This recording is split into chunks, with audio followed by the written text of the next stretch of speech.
नमस्कार दोस्तों, राधे राधे, हरे कृष्णा। चीकोज रेसिपीज़ में एक बार फिर से आप सबका स्वागत है। तो आज की जो वीडियो है ये एक रिक्वेस्टेड वीडियो है। तो पहले भी इसी टॉपिक पर कई लोगों ने सवाल पूछा था, तो वीडियो नहीं बना पाई, लेकिन आज बारी आई है इस वीडियो को बनाने की। तो मेरा नज़रिया क्या है जो आप लोगों ने पूछा है, तो ये वीडियो आज उसी पर है। तो जी, एक तो पूछा था सनाया जी ने कि पूजा के समय ध्यान कैसे करें, भगवान को तो कभी देखा नहीं।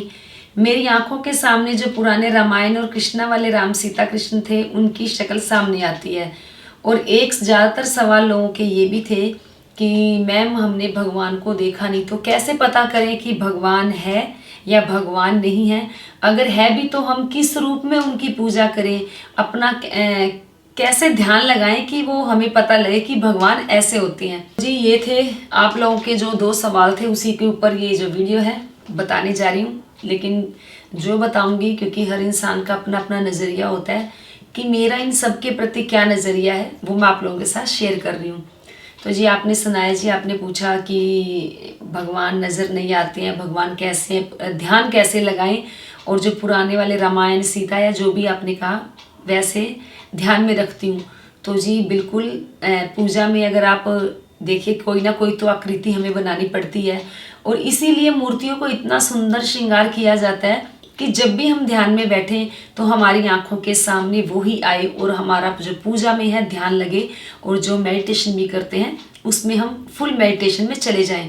तो रही बात कि पुराने रामायण वाले जो राम सीता है या कृष्णा जी हैं जो सीरियल देखते हैं वो ध्यान में आते हैं, तो जी बिल्कुल वो भी ध्यान में आते हैं। तो वो भी भगवान, जब वो भगवान का जो कैरेक्टर प्ले कर रहे होते हैं तो कहीं ना कहीं उनके अंदर चाहे थोड़ी सी ही आए तो उनके अंदर उनका अंश जरूर आता ही आता है, तभी वो इतना बड़ा कैरेक्टर जो रोल है वो प्ले कर सकते हैं।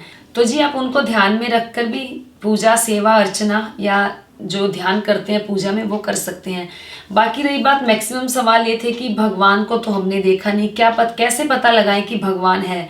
तो शायद इसके ऊपर मैं वीडियो पहले ही बना चुकी हूँ, तो लेकिन इसके ऊपर अभी मैं आपको जो एक स्टोरी सी सुना रही हूँ उससे लगता है आपको अंदाज़ा थोड़ा बहुत लग ही जाएगा कि जब हमारे बॉडी में कहीं पेन हो रहा होता है, मान लो हमारे शरीर में, तो मान लो हमारे सर में ही दर्द हो रहा होता है, हम डॉक्टर के पास जाते हैं और डॉक्टर से बोलते हैं कि डॉक्टर साहब हमारे सर में दर्द है, हमें दवाई दे दीजिए। तो डॉक्टर कहेंगे कि, मान लो अगर डॉक्टर ही कह दे कि बताओ आपके सर में दर्द कहाँ है, आपका कैसा दर्द है, वो दिखाओ मुझे दर्द। तो आप कहोगे मुझे दर्द है, तो डॉक्टर कहेगा मैं तो नहीं मानता आपके दर्द है, दिखाओ मुझे दर्द। तो आप कैसा दर्द दिखाओगे उन्हें, क्यों? क्योंकि उस दर्द को आप सिर्फ महसूस कर रहे हो। तो ठीक उसी तरीके से जो परमात्मा है वो महसूस करने से पता चलता है कि हाँ भाई जो भगवान है।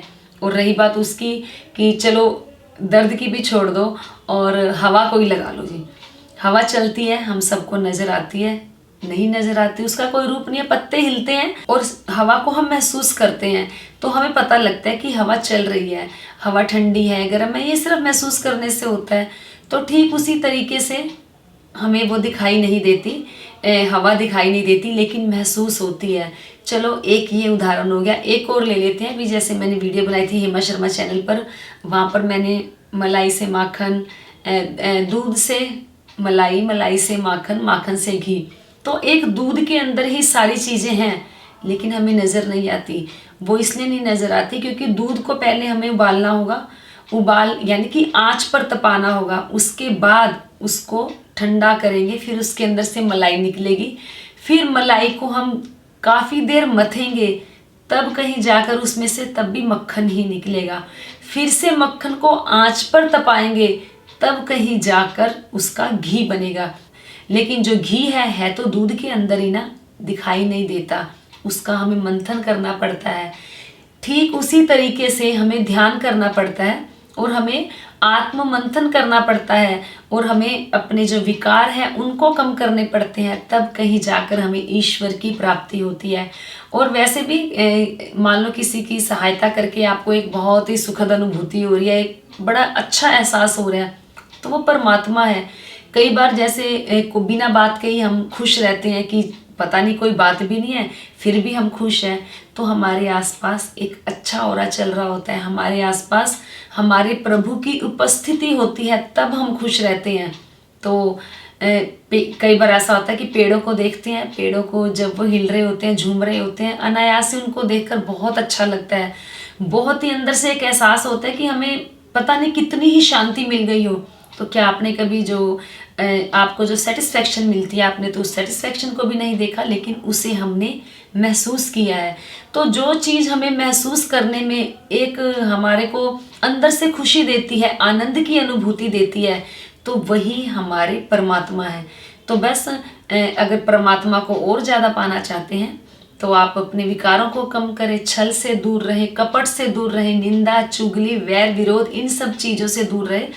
सामने वाला क्या कर रहा है क्या नहीं करना हमें ये नहीं देखना, हमें सिर्फ अपने ऊपर ध्यान करना है, यानी कि आत्मनिरीक्षण करना है, आत्म मंथन करना है कि हम कहाँ गलत हैं कहाँ सही है, और हमें ये बुरे काम या निंदा चुगली वैर विरोध काम क्रोध लोभ मोह अहंकार ईर्ष्या द्वेष इन विकारों को हमें अपने अंदर नहीं आने देना है। तो आप देखेंगे कि धीरे धीरे धीरे धीरे हम जो है प्रभु के नज़दीक जाते जा रहे हैं।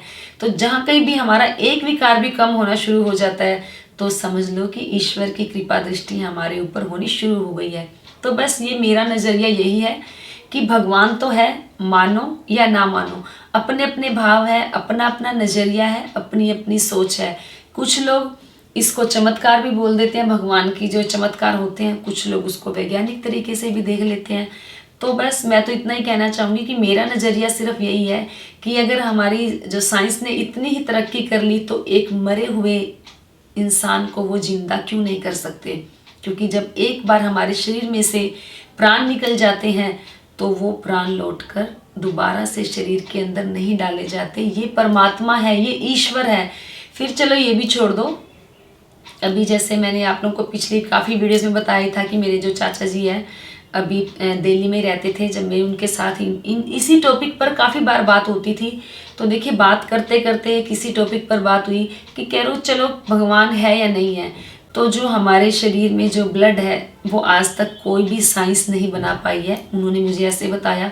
तो देखिए ये भी परमात्मा ही है, हमारे शरीर के अंदर रगों में जो खून दौड़ रहा है, हमारे अंदर जो एक आत्मा बैठी है वो हमारे परमात्मा ही है। क्योंकि जब हम कोई गलत काम करते हैं तो हमें अंदर से पता होता है हम गलत कर रहे हैं, कहीं ना कहीं हमें कोने में जाकर सोचते हैं नहीं हमें ये नहीं करना चाहिए, लेकिन हम अपने मन के वशीभूत होकर, हम अपने दिमाग के वशीभूत होकर हम वो उल्टा काम कर देते हैं।